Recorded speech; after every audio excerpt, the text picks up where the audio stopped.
Good morning everyone, I'm here yan. Mensahe tayo.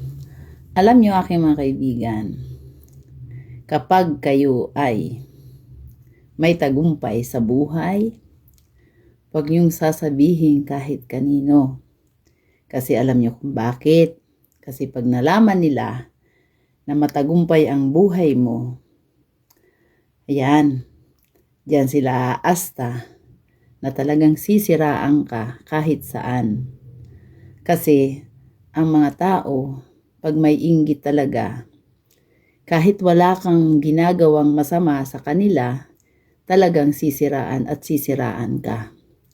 Lalo na pag nalaman nila na ikaw ay tahimik na umaasenso at natuklasan nila, ayan, sisingit sila para siraan ng siraan ka.